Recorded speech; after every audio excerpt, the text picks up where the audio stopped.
Hi friends, in this video I will talk about the management of atrial fibrillation and to a little extent atrial flutter. First is the disclaimer. Caring Doc's YouTube channel does not provide medical advice. Information available on this channel does not offer diagnosis or advice regarding the treatment. Information provided by this channel is for educational purpose only and it should not be used as an alternative to healthcare professionals' diagnosis or treatment of any person or animal. Please seek the help of medical expert for diagnosis, prevention and treatment of medical illnesses. There is no endorsement for any brand or a company. Atrial fibrillation is a most common cardiac arrhythmia. It is characterized by disorganized atrial electrical activity and contraction. Spontaneous discharges by ectopic pacemaker cells in large pulmonary vein at point where they join left atrium is the important cause for atrial fibrillation. Here, the multiple atrial foci fire impulses at the rate of 350 to 600 per minute, and there is no actual atrial contraction but only fibrillation occurs. And the ventricles they respond at irregular interval, usually at a rate of 100 to 140 per minute.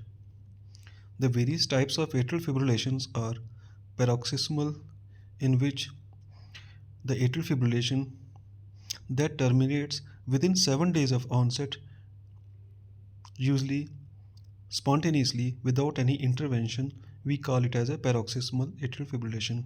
And when the atrial fibrillation continues beyond 7 days, we call it as persistent. And when it continues for more than 1 year, we call it as a long-standing atrial fibrillation. If the long-standing atrial fibrillation is refractory to cardioversion, or where the cardiologist or the medical specialist has made the mind that they will not be able to stop uh, or convert the atrial fibrillation to normal sinus rhythm, then we call it as a permanent atrial fibrillation. And the lone atrial fibrillation is seen in patients who are younger than 60 years of the age in the absence of any structural heart disease or systemic hypertension. So the lone atrial fibrillations occurs without any cause. It is seen in the patients who are less than 60 years of age and they have very low risk of any complication associated with atrial fibrillation, including the embolization. It could be paroxysmal, persistent, or permanent lone atrial fibrillation. By definition, such patients have Chadwick score of 0. I will talk about the Chadwick score in my forthcoming slides. The pathophysiology which is involved in the occurrence of the atrial fibrillation is due to atrial structural abnormalities, hemodynamic stress, atrial and the ventricular ischemia, atrial inflammation, electrophysiological and other pathophysiological mechanism.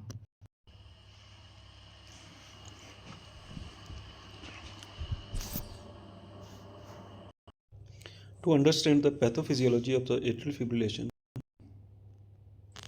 as we know that atrial fibrillation is an irregular and often rapid heart rhythm that starts in the atria. First, we should know how the normal heart rhythm arises.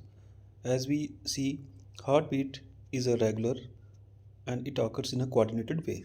The electrical signals for the heartbeat they start from the SA node in the right atrium, and then this signal travels through the atria, causing it to contract and push blood into the ventricles. Then the signal that moves to the AV node and down to the ventricle, making the ventricles contract, and then the blood is pumped to the rest of the body. But in AF, this orderly process is disrupted. The electrical signals in the atria they become chaotic and disorganized. And instead of a single signal from the SA node, multiple rapid signals are fired from different parts of the atria, and this causes atria to quiver or fibrillate rather than contract properly. So, the AV node, which acts as a gateway to the ventricle, is bombarded with these chaotic signals. It tries to manage them by only allowing some, but because the signals are so erratic, the ventricles they also beat irregularly and often too quickly. Because the atrias are not contracting effectively, they can't pump the blood efficiently into the ventricle, and this in turn leads to blood pooling in the atria, which increases the risk of blood clot formation, especially in the left atrium or the left atria, which at times breaks and travels to the brain and causes stroke. There are various triggering factors which are involved in the atrial fibrillation, like high blood pressure, heart diseases, overactive thyroid, structural changes in the heart, like scarring, enlargement of the atria. These all contribute to the development of the atrial fibrillation. So, in atrial fibrillation, the chaotic electrical impulses typically originate from the multiple sites in the atria, but most commonly they arise around the area around the pulmonary vein in the left atrium. So, the main focus is the area around the pulmonary vein, from where the muscle fibers around the opening of the pulmonary vein in the left atrium, they are particularly prone to generate rapid and disorganized electrical impulses, and these areas act as a triggers for the atrial fibrillation. The multiple impulses are generated, they spread through the atria, leading to the multiple small wavelets of the electrical activity that travel in different directions, and this chaotic activity prevents the atria from contracting in a coordinated manner, causing them to fibrillate. The fibrillation is maintained by re-entry circuit formed by some of the wavelet, and this process is potentiated in the presence of dilated left atrium. The larger surface area of the left atrium facilitates the continuous waveform propagation. The other areas like right atrium, other parts of the left atrium, they can also generate the abnormal impulses in some patients. The incidence of atrial fibrillation increases with the age. Lifetime risk of over the age of 40 years is 25%. It is more common in whites than black, and it is more common in men than women.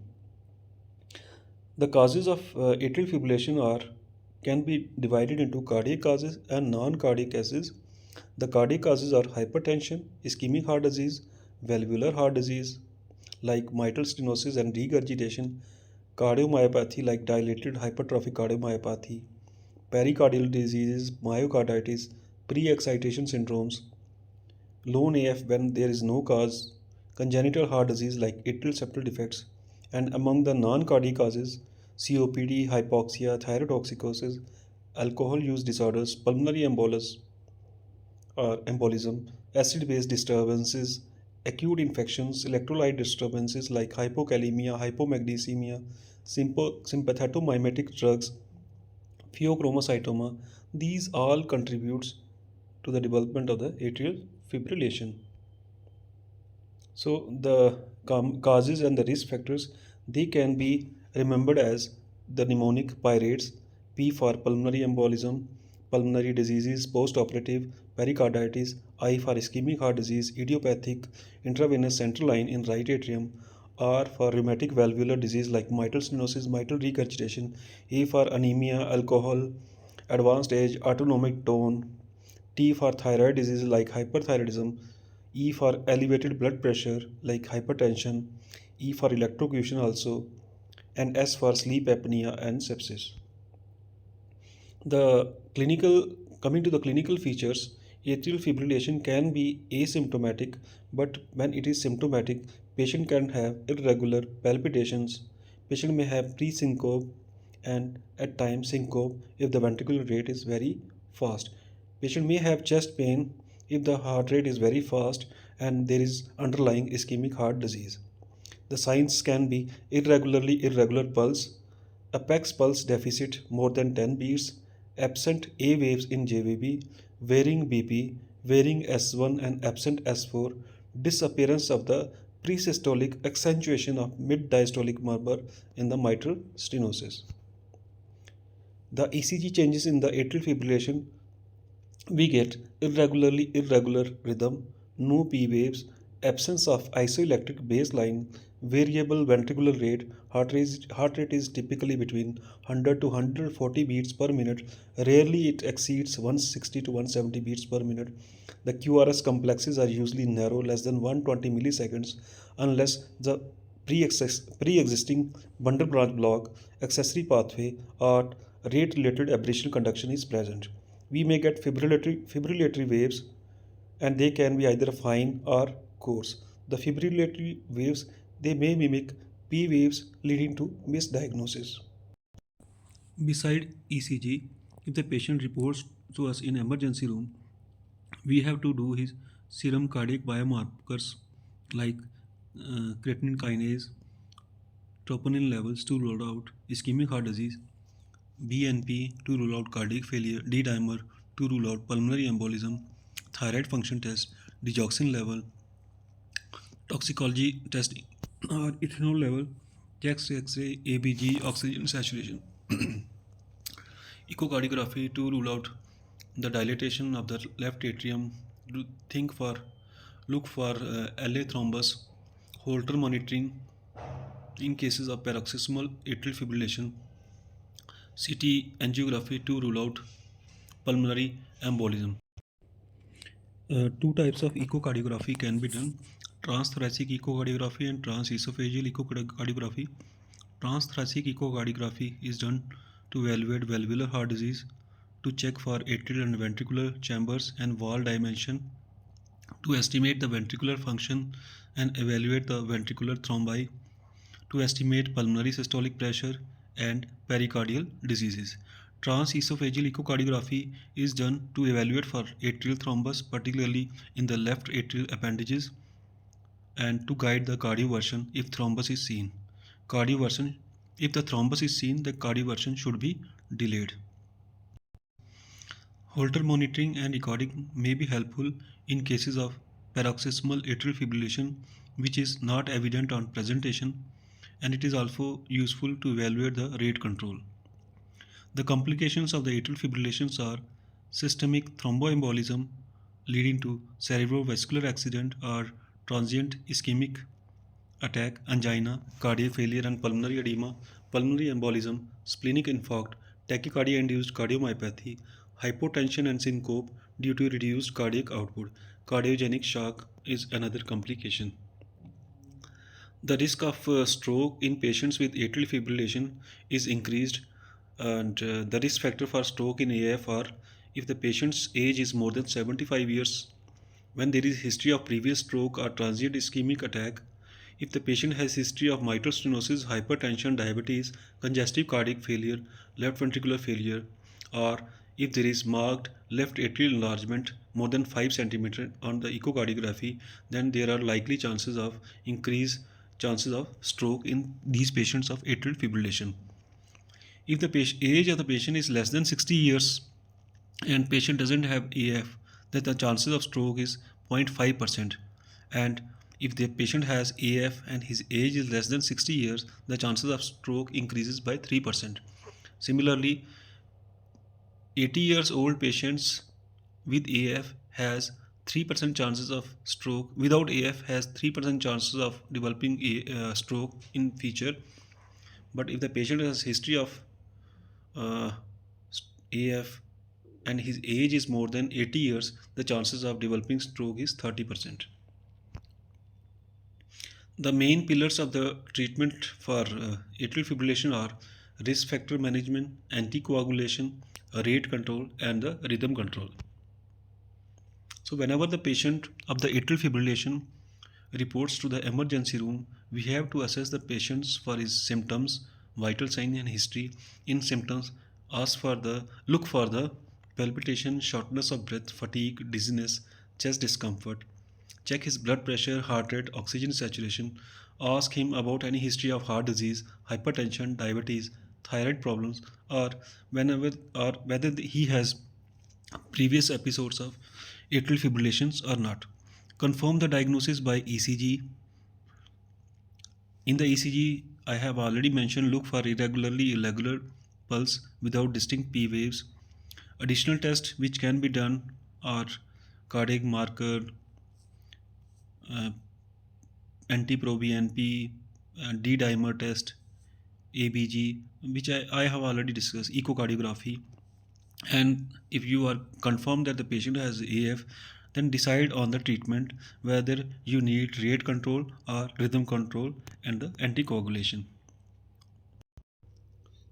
So, patient, once the AF is confirmed, we have to decide whether to do rate control or rhythm control, and this decision to control rate or rhythm in atrial fibrillation depends on several factors, including the patient's symptoms, duration of the atrial fibrillation, underlying heart condition, and overall health. So, whenever the patient comes to us, we have to assess his symptoms and hemodynamic stability. If the patient is symptomatic, means if the patient has symptoms like severe palpitation, chest pain, shortness of breath, dizziness, or if the patient is hemodynamically unstable, for example, he has low blood pressure, he has signs of heart failure, or he is in shock, then the rhythm control might be prioritized to restore the normal sinus rhythm quickly. If the patient has mild or no symptom, or if the patient is hemodynamically stable, then we can go for rate control.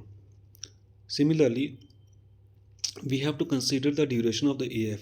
If the AF duration is less than 48 hours, means it is a recent AF, it is less than 48 hours, then either we can do rate or rhythm control, but rhythm control is usually preferred, rhythm controls with the cardioversion, whether it is a pharmacological or electrical cardioversion, it is preferable if the duration of the atrial fibrillation is less than 48 hours.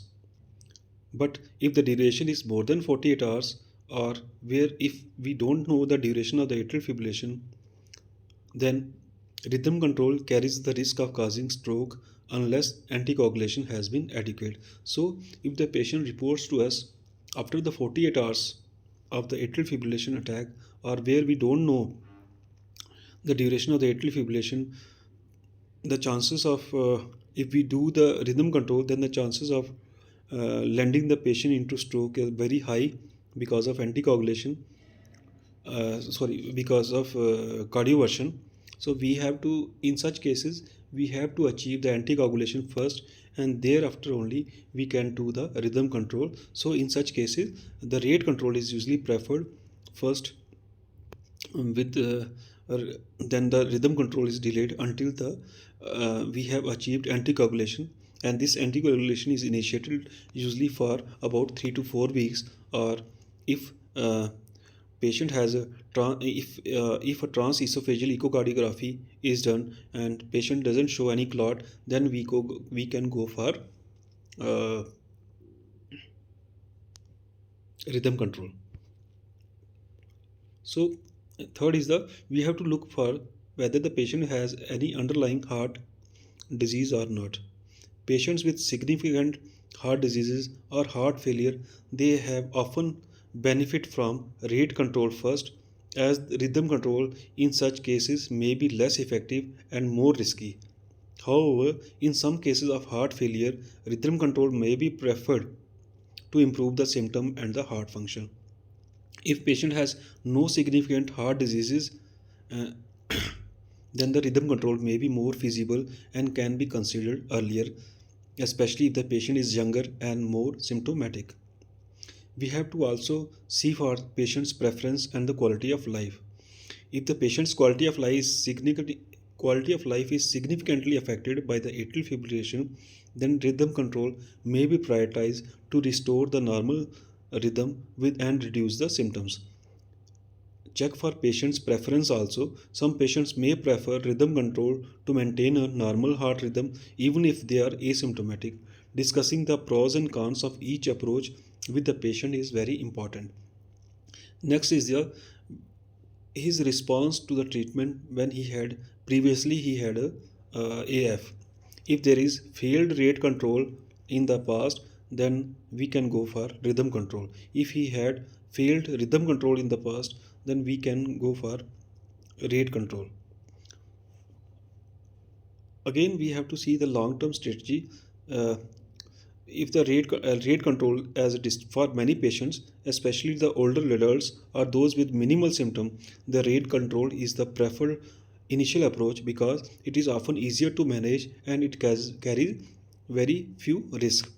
Rhythm control is usually done for selected patients, especially the younger patients and those with severe symptom or those who have hemodynamic instability, for example, in patients with heart failure where AF is contributing to the symptoms. So, the indications for rate controls are long standing atrial fibrillation, and if the patient is less symptomatic, patients of hypertension, recurrent AF, previous anti-arrhythmic drugs failure, valvular heart disease, who are unlikely to maintain sinus rhythm. For example, the echo of the patient is showing enlarged left atrium, advanced age more than 65 years of age. If the patient has pulmonary or thyroid disease, how does the rate control helps? It helps by decreasing the heart rate, increasing the AV node refractory period, improves the stroke volume, reduces the myocardial oxygen demand, hence helping the heart failure patient. Disadvantage of the rate control is the risk of embolism. Rhythm control is indicated in first episode of AF. Young patients, a reversible cause is there when there is reversible cause of atrial fibrillation. Symptomatic patient, despite the rate control, patients who are unable to take the anticoagulant, congestive heart failure patient precipitating or worsening the AF. So we have to start with rate control in most patients, especially if the AF duration is unknown or more than 48 hours, or if the patient is stable and mildly symptomatic.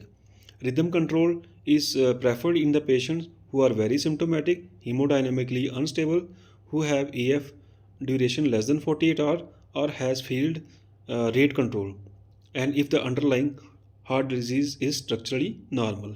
Always ensure anticoagulation before rhythm control if the duration of the AF is more than 48 hours to prevent the ongoing or in future stroke. Once it is decided that what to control first, whether it is rhythm or rate, then we have to determine the urgency, whether it is required immediately, urgent, or elective. It can be planned. And thereafter, we have to decide on anticoagulation therapy and the timing. So, the management of the new onset AF is whenever the patient of atrial fibrillation comes to us, if he is hemodynamically unstable, then urgent direct cardioversion is advised. If he is hemodynamically stable and the duration of the AF is less than 48 hours, then we don't go for direct cardioversion. And if it is more than 48 hours, then we have to do the 2D echocardiography, that is transthoracic echocardiography, and we have to check for thrombus. If thrombus is present, we have to give warfarin or newer oral anticoagulants to the patient for 3 to 4 weeks, and after this we can plan the cardioversion after ruling out whether thrombus is present or not. If thrombus is absent, then we can cardiovert the patient, and thereafter we can use the heparin.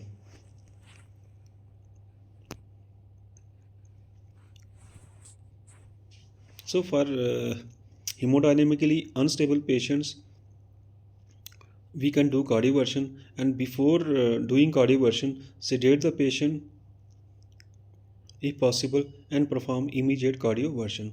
If the patient is refractory to cardioversion, uh, we can use amiodarone, ibuprofen, or procainamide. For hemodynamically stable patients, we can initiate anticoagulation and rate control, and here we can consider cardioversion after adequate anticoagulation for 4 weeks, or when the no clot is seen on the trans echocardiography Transesophageal echocardiography and therapeutic anticoagulation is initiated. We always rule out the secondary causes in all cases of AF.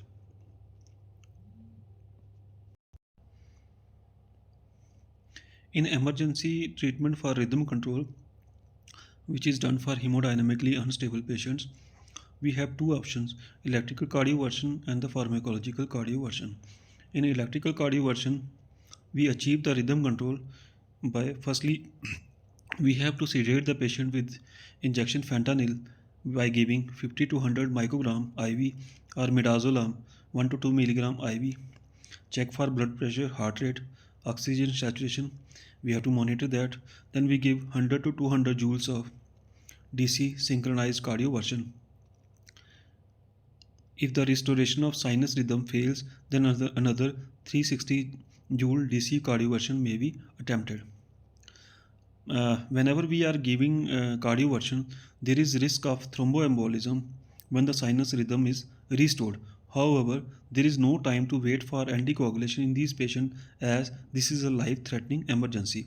So, after giving this DC cardioversion, we have to anticoagulate the patient for 4 weeks immediately post DC cardioversion after the restoration of the sinus rhythm, and thereafter the anticoagulation is to be decided based on Chadwick score and any recurrence. If those who fail pharmacological cardioversion anticoagulate for 3 weeks, do transesophageal echocardiography, then we take up the patient for DC cardioversion. The pharmacological cardioversion is achieved or it is done or it is preferred for long-term management in patients who are less than 65 years of age or more than 65 years of age, and the patient who are symptomatic despite the rate control.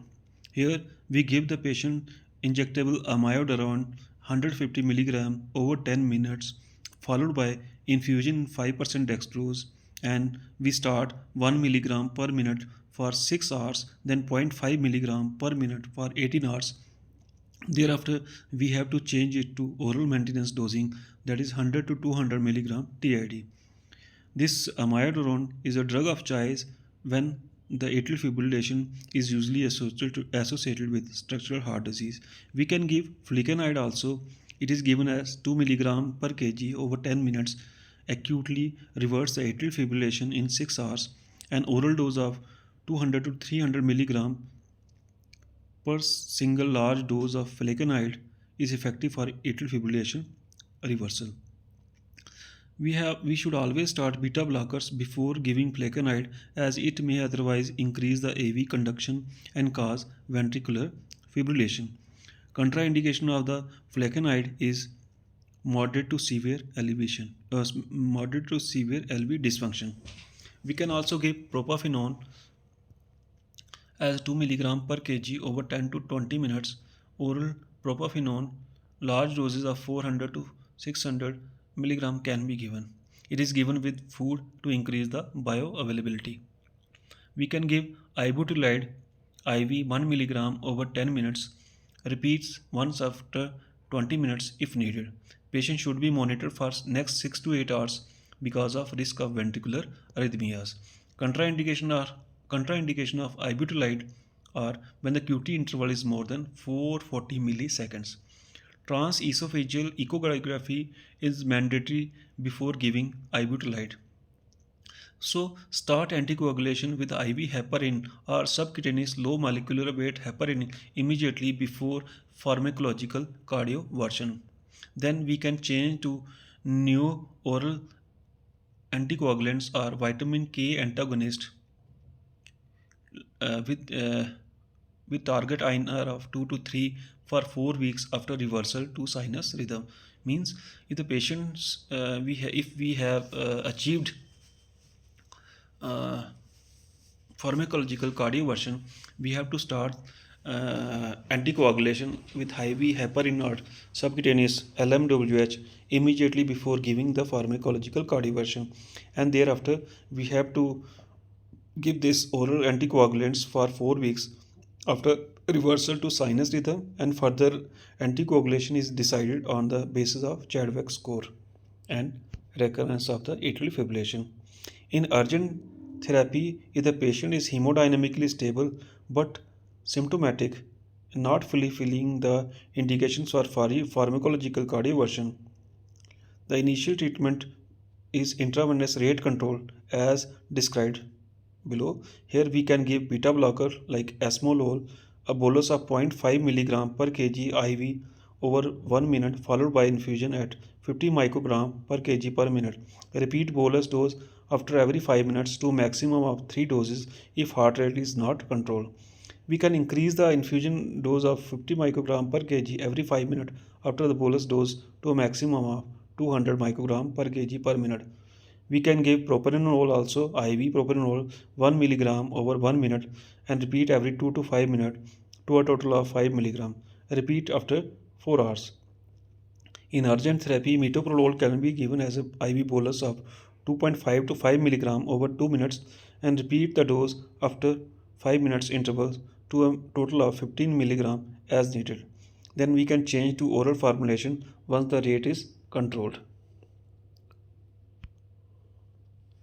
We can give a calcium channel blocker like diltiazem IV bolus of 0.25 milligram per kg over 2 minutes. Wait for 15 minutes. If no 20% reduction in heart rate or heart rate is more than 100 beats per minute, a second bolus of 0.35 milligram per kg is given over 2 minutes. In those who respond to boluses, a continuous infusions at a rate of 5 to 15 milligram per hour is initiated, and this regime usually controls the ventricular rate within 5 minutes. We can give verapamil IV 5 to 10 milligram over 2 to 3 minutes. It is repeated every 15 to 30 minutes. Once the rate control is achieved with IV bolus, then we start a maintenance infusion at a rate of 5 milligram per hour. Contraindication to diltiazem and verapamil are severe heart failure, significant hypotension, pre-excitation syndrome, sinus nodal dysfunction. Patients who are managed chronically with rate control strategy can be taken up for the cardioversion after adequate anticoagulation is achieved for 3 weeks and continue the anticoagulation thereafter for 4 weeks. Here we give IV heparin, then we overlap with warfarin to target INR of 2 to 3 and or newer oral anticoagulants. Further anticoagulation can be decided based on the Chadwick score or any recurrence. For elective therapy, the indications are patients who have mild or no symptom underlying heart disease, target heart rate of 7 to 80 per minute, beta blockers, calcium channel blockers can be used. Beta blockers like metoprolol 50 to 100 milligram BD per day can be given. Verapamil as 80 milligram TID, maximum dose 480 milligram per day can be given. We can also give diltiazem 120 to 240 milligram per day and maximum dose of 540 milligram per day. So when the patient comes to us, and if we have to do urgent or emergency management of AF, if the patient is hemodynamically unstable, urgent direct cardioversion can be done. If the patient is hemodynamically stable and duration is less than 48 hours, then direct cardioversion without TEE or TEE, 4 weeks of anticoagulation needed after this. Then direct cardioversion can be done without TEE or TEE. After doing this cardioversion, we have to give anticoagulation for 4 weeks. And if the patient reports late, that is more than 48 hours after the attack of atrial fibrillation, then we have to first do the TEE, transesophageal echocardiography, and if the thrombus is present, then warfarin or newer oral anticoagulants can be given for 3 to 4 weeks. After this, we again do this transesophageal echocardiography, see for the embolus, the thrombus. If it is not present, then we can do cardioversion. After ruling out the thromboembolism or thrombus, thereafter again we have to start the oral anticoagulants.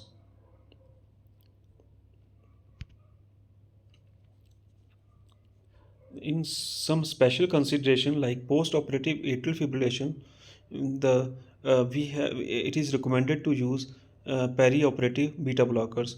Patients with hyperthyroidism, beta blockers are indicated, and if they are contraindicated, then when we can use non-dihydropyridine calcium channel blockers. In patients with COPD, non-dihydropyridine calcium channel blockers can be used. Patients with heart failure, beta blocker, non-dihydropyridine calcium channel blocker are used in the persistent or permanent atrial fibrillation, digoxin, amiodarone, they are useful in acute setting. Patients with WPW or pre-excitation syndrome, we can use IV procainamide or ibutylide. These are the drug of choice. IV amiodarone, adenosine, digoxin, calcium channel blocker like non-dihydropyridine. They are potentially harmful. Coming to the anticoagulation, it is needed for paroxysmal, persistent, or permanent AF unless the AF is reverted to sinus rhythm. For rheumatic atrial fibrillation or valvular heart disease associated with AF, anticoagulation is must and it is lifelong. Here we use vitamin K anticoagulants like warfarin. In non rheumatic atrial fibrillation, we have to first check the Chadwick score, and any score which is more than 2, it needs anticoagulation in both the sexes. So in Chadwick score, C stands for congestive heart failure or LV dysfunction. It is given a score of 1. H is for hypertension. Score is 1. A2 is age more than equal to 75 years. It is given a score of 2. D is the diabetes mellitus, score given as 1. S2 is stroke or transient ischemic attack or thromboembolism in the past. It is given a score of 2. V is the vascular diseases like prior myocardial infarction, peripheral artery disease, or aortic plaque. We give it a score of 1. A is the age 65 to 74 year. Again, it is given a score of 1. SC is the sex category. For female gender, we give additional score of 1. So the maximum score is 9. If the patient's score is 1, the risk of the further stroke is low. No antithrombotic therapy is needed. We can give just only aspirin as 75 to 325 milligram per day. If the score is 1, then it carries a moderate risk of stroke. So we give oral anticoagulation or oral aspirin. The warfarin can be given, and we have to maintain the INR between 2 to 3, and if and or we can use any of the newer oral anticoagulant drug. We can also use aspirin also. If the score is more than 2 or greater, it carries a high risk of stroke. The oral anticoagulation is needed in the form of warfarin or any other new oral anticoagulant. There is another score called Hasblad score. This helps to calculate the bleeding risk. This must be balanced with the benefit when anticoagulation is done. If the score is 0 to 2, then there is low bleeding risk. If the score is 3 or more, there are chances of high risk of bleeding. And if the score is more than 5, we should avoid the anticoagulation. So the Hasblad's bleeding score includes H is for hypertension, it is given point as 1. A is for the abnormal renal or the liver function. It is again given 1 point for each. S is for the stroke. B for bleeding. L for labile INR. E for elderly patients more than 65 years of age. D is the drugs or alcohol. It is again given 1 point. Drugs for 1 point, alcohol 1 point each. So the maximum is the 9 point. So if the score is 0 to 2, there are low risk of bleeding. If the score is 3 or more, high risk of bleeding. We have to be very cautious while using the anticoagulation. And if the score is more than 5, so we should avoid the anticoagulation in such patient because of risk of bleeding.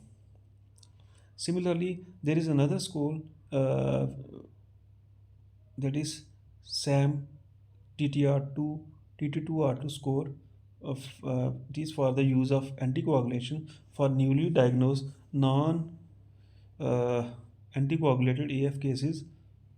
What to use, VKA versus non VKA oral. If the, for example, S is for the female sex. It is given score 1. Age, if it is less than 1, it is given less than 60, it is given score 1. Me is the medical history. uh, Two of the following condition, like if the patient has hypertension, diabetes, coronary artery disease, MIPAD, congestive heart failure, history of previous stroke, pulmonary diseases, hepatic or renal diseases, then it is again given as score 1. Treatment history, when if the patient is on amiodarone, again it is given tobacco use within 2 years, given score 2. Race, non-caucasian, 2 score, maximum score is 8. For scores 0 to 2 we use vitamin K agonist, and for score more than 2 we use non-vitamin K oral anticoagulant.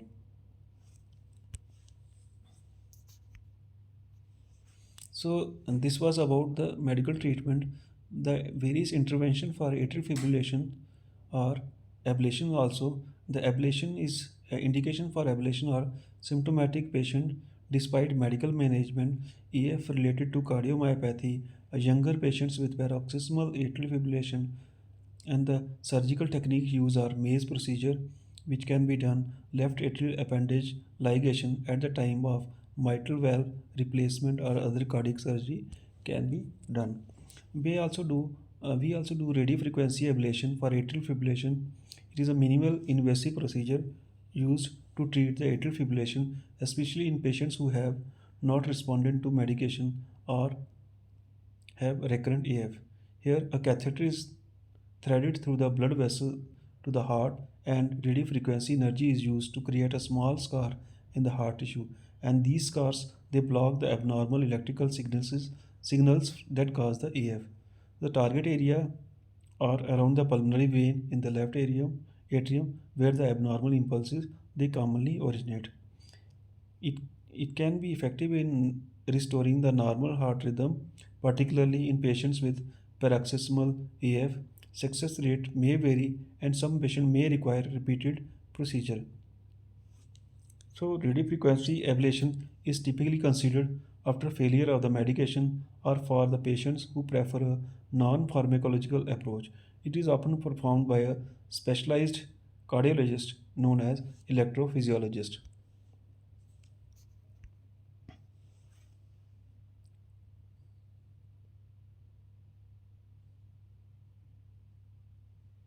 So we can rate control can be used as pace and ablate, permanent pace maker with or without AV node ablation is reasonable when medical treatment is inadequate.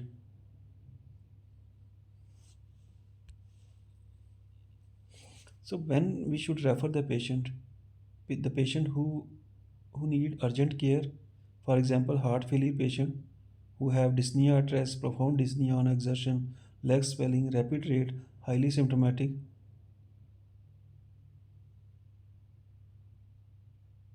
and we should refer to the electrophysiologist. We have with who are younger patients who need aggressive management, and the patient in whom we need earlier rhythm control.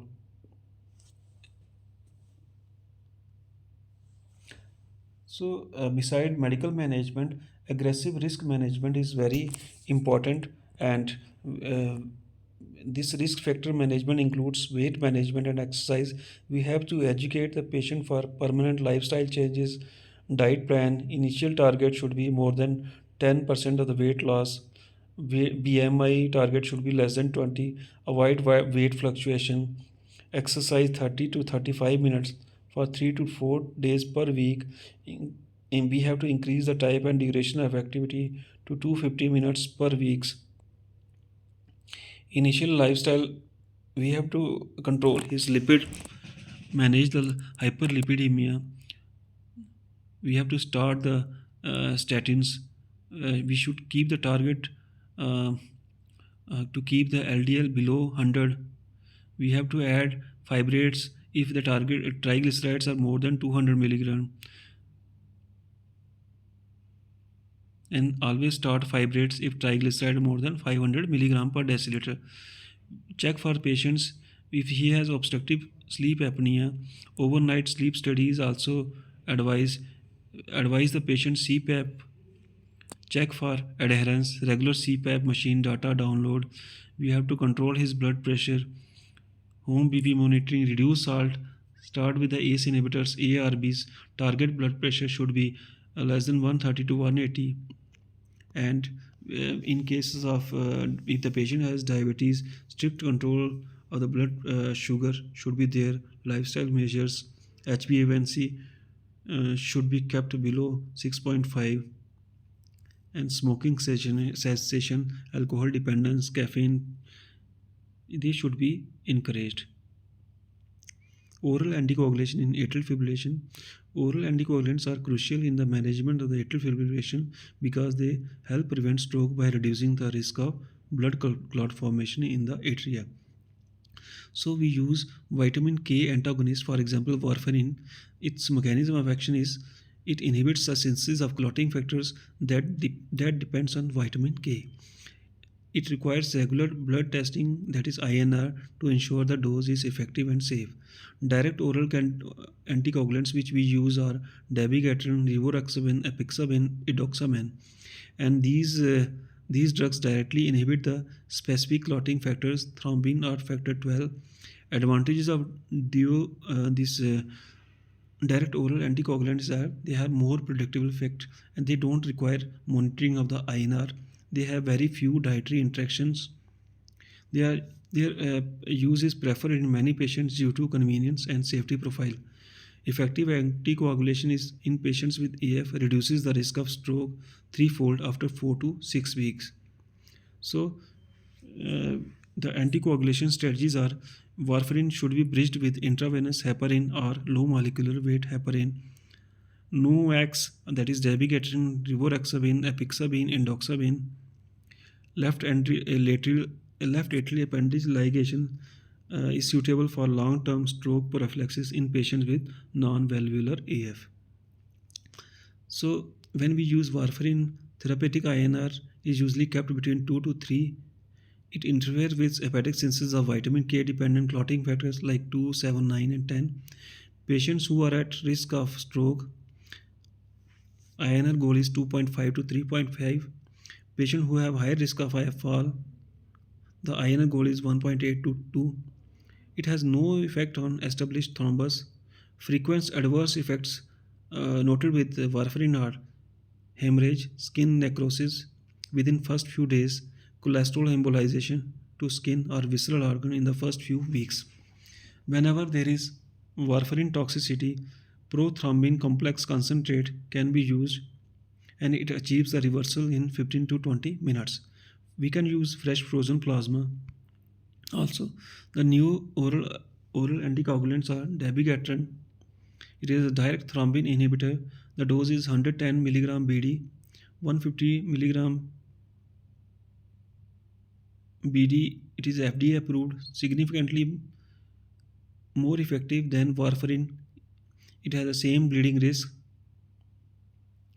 When it is used as 110 mg BD, it has same efficacy as warfarin, but it has a less bleeding risk. When it is used as 75 mg BD in patients with eGFR between 15 to 29 ml per minute, there is increased risk of acute coronary syndrome. Contraindications for dabigatran are in prosthetic heart valves, hemodynamically significant valve disease, severe renal failure, and advanced liver diseases. The direct factor 10A inhibitors are rivaroxaban. It is given as 20 mg OD, 15 mg OD when eGFR is 30 to 49. Loading dose not required. Major bleeding risk was similar to warfarin but lower risk of intracranial hemorrhage and fatal bleeding. It is non-inferior in thromboembolic prevention. Apixaban, it is superior in systemic embolization prevention, less bleeding, and lower mortality compared to warfarin. Dose is 5 mg per oral BD. Edoxaban, it is non-inferior to warfarin in thromboembolic prevention, superior for all types of bleeding except gastrointestinal. Low dose of 30 mg OD can be given. High dose 60 mg daily lowers the bleeding risk than the warfarin. FDA recommendation is avoiding in patients with eGFR of 95 ml per minute or greater. Toxicity with NOACs. For dabigatran, idarisumab, two doses, 15 milligram apart, reverses the toxicity in 10 to 30 minutes. For factor 10A inhibitors, we use endexa alpha under clinic. This is under clinical trial. These are the various dose selection of the oral anticoagulations for non-valvular AF and CKD patients. You can check. And for long-term management, we have to consider we have to focus on the atrial fibrillation management. We have to check or reduce the AF recurrences. We have to reduce the AF related symptoms. We have to check for ventricular rate. We have to reduce the stroke risk. Beta blockers and calcium channel blockers are first line agents for rate control. Digoxin can be used in acute setting but does little to control the ventricular rate in active patients, and it is rarely used in as monotherapy. Amiodarone is used when the patients are intolerant or unresponsive to other agents. Target heart rate is 110 beats per minute at rest. Caution is needed in pre-excitation syndrome because blocking of the AV node, the impulses down the accessory pathway, may lead to ventricular fibrillation. In the presence of tachycardia-mediated cardiomyopathy or inadequate ventricular rate control, AV nodal ablation or permanent pacemaker implantation may be considered. So these are the drugs which are used for long-term basis in the heart rate control. We can use digoxin, atenolols, beta blockers like atenolol, bisoprolol, carvedilol, esmolol, metoprolol, calcium channel blocker like dilzem, verapamil, and these doses are mentioned in this picture. For rhythm control, we give amiodarone. It is a drug of choice in patients with coronary artery disease or heart failure. We can use dronedrone also. It is structurally similar to amiodarone but is less effective and associated with increased mortality. It is not recommended in permanent AF or class 3 or 4 heart failure. We can use sotalol. It is efficacious in maintaining the sinus rhythm. It is associated with risk of QT interval prolongation and torsades pointis. AF ablation, catheter, surgical or hybrid. Patient with symptomatic paroxysmal AF, intolerant or refractory to drugs. Patient with symptomatic persistent AF, intolerant or refractory to drug. Here we use AF ablation. The 2019 ACC/AHA or HRS updated guidelines for patients with AF and elevated Chadwick score of 2 or greater in men or 3 in women. The oral anticoagulations is recommended. Adding female sex ratio to Chadwick score matters for age more than 65 years or more than 2 non-sex related stroke risk factor. Non-vitamin K oral anticoagulants are recommended over the warfarin except those with moderate to severe mitral stenosis or mechanical heart valves. Warfarin is recommended in patients with AF who have mechanical heart valves. Aspirin is no longer recommended for patients with low Chadwick score. We can use oral anticoagulant. So the lifestyle modification includes eat right, follow a low sodium diet, low fat diet, for example DASH diet. Consumption of alcohol and caffeine should be avoided as it acts as a trigger for atrial fibrillation. The medications, some of the medication may require additional restriction. We have to strictly adhere to the drugs which are recommended by the treating doctor. Stop smoking, be active, engaged in safe and reasonable level of physical activity, reduce the stress, exercise, breathing exercise, meditation, yoga, adequate sleep, spend time with the loved one. There are various tools which are used to catch the arrhythmias like Holter monitor, patch monitor, mobile cardiac telemetry, various loop recorders. These are the various wearable technologies which are used. Smart electric devices, they provide physiological monitoring, active track tracing, and more. Coming to the atrial flutter is when the atrial rate is 200 to 400 per minute. The ventricular rate depends on the AV block, usually 2 is to 1, hence characteristic ventricular rate of 150 per minute. It can be 3 is to 1, 4 is to 1 can also, and can have varying blocks also. The pulse may be regular or slightly irregular. Patients with atrial flutter, they can have hypotension if the ventricular rate is fast, but the normal BP is more. But ventricular rate is very fast, and normal BP is more common. Clinical features of the atrial flutter are palpitation, syncope, cardiac failure, chest pain. ECG changes. In ECG, we get sawtooth appearance of regular P waves are seen. Narrow complex tachycardia is very frequent. Regular atrial activity of 300 beats per minute. Loss of isoelectric baseline. Sawtooth pattern of inverted flutter waves in lead to 3 AVF. Upright flutter waves in V1 that may resemble P wave. Ventricular rate depends on the AV conduction ratio also. The treatment of the atrial flutter includes radiofrequency ablation, it is a treatment of choice and much better than the medical treatment. Medical management is same as that of atrial fibrillation. If the patient is hemodynamically unstable and the duration of the atrial flutter is less than 48 hours, then the cardioversion as atrial fibrillation, uh, the 95% successful uh, rate is there. And similar to atrial fibrillation, the anticoagulation post-DC version is also needed. And if the pharmacological cardioversion, it is same like that of atrial fibrillation. And if the duration is more than 48 hours, anticoagulation should be started and managed as AF, and the rate control with beta blocker, calcium channel blocker is achieved as in AF. A doctor's mission is not just to add years to life, but it is life to years. With this, I conclude my today's topic on atrial fibrillation. Thank you. Keep learning.